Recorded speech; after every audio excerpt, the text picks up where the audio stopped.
حضرت عبداللہ ابن عباس رضی اللہ تعالیٰ عنہ سے مروی ایک روایت ہے، میں ایک دن حضور کے پیچھے بیٹھا ہوا تھا، سواری میں حضور کا ردیف تھا، تو حضور نے فرمایا، اے بیٹے، اے لڑکے، میں تجھے کچھ کلمات سکھاتا ہوں، تو اللہ کے حقوق کا خیال رکھ تو وہ تیری حفاظت فرمائے گا۔ تو اللہ تعالیٰ جل شانہ کے احکام کی حفاظت کر تو اسے اپنے سامنے پائے گا۔ اذا سألت فاسأل اللہ، جب سوال کرے تو اللہ سے ہی سوال کرے، اللہ سے مانگنے کا مزاج پیدا کر لے، کہ فرمایا تمہارے جوتے کا تسمہ بھی ٹوٹ جائے تو وہ بھی اللہ سے مانگو۔ ضرور بازار میں جاؤ دکاندار سے، لیکن حقیقی طلب اللہ سے ہونی چاہیے۔ بات بات پہ اللہ سے سوال کرو، بڑی سے بڑی چیز بھی اس سے مانگو، چھوٹی سے چھوٹی چیز بھی اسی سے طلب کرو۔ ہماری ساری ضرورتوں کا کفیل ہمارا رب، ہمارا مالک ہے۔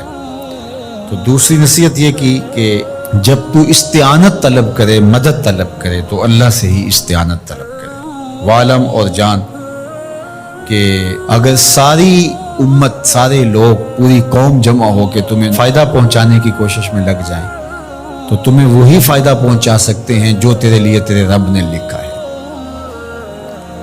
اور فرمایا وَإِنِ اجْتَمَعُوا عَلَىٰ أَن يَضُرُّوكَ بِشَيْءٍ، اور اگر تمہیں نقصان پہنچانے کے درپے ہو جائیں، لَمْ يَضُرُّوكَ إِلَّا بِشَيْءٍ قَدْ كَتَبَهُ اللَّهُ عَلَيْكَ، تو تجھے صرف وہی نقصان پہنچا سکتے ہیں جو اللہ نے تیرے لیے لکھا ہے۔ سارا زمانہ بھی مخالف ہو جائے، تیرا کچھ نہیں بگاڑ سکتا۔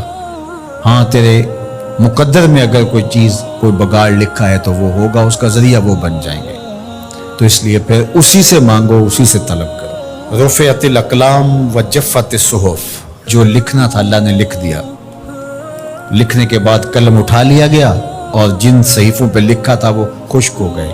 اب کتابیں بند ہیں، تو اس لیے اس نے تیرے لیے جو لکھا ہے وہ ہو کے رہے گا، تو خام خواہ لوگوں سے ڈرنے کی ضرورت نہیں ہے، اور تیرا فائدہ، تیرا نقصان اسی کے دستے قدرت میں ہے، تو اسی سے طلب کر، اسی سے مانگ۔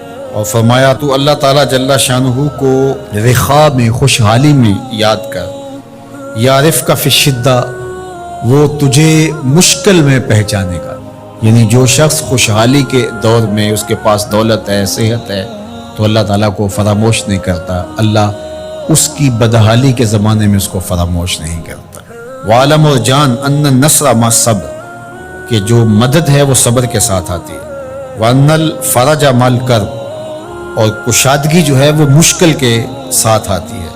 وان مع العسر یسرا، اور سہولت جو ہے وہ مشقت برداشت کرنے کے بعد آتی ہے۔ تنگی کے بعد فراخی آتی ہے، پہلو مشکل پھر تمنا، پہلو کنڈا پھر پھول، شاید مگروں پہلو مکھیاں ڈس دیاں ڈنگ والیاں۔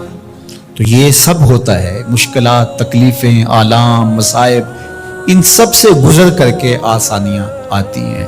خود حضور کی زندگی دیکھ لیجئے، مدنی زندگی مکی زندگی کے گزرنے کے بعد، طائف کے مراحل کو طے کرنے کے بعد آتی۔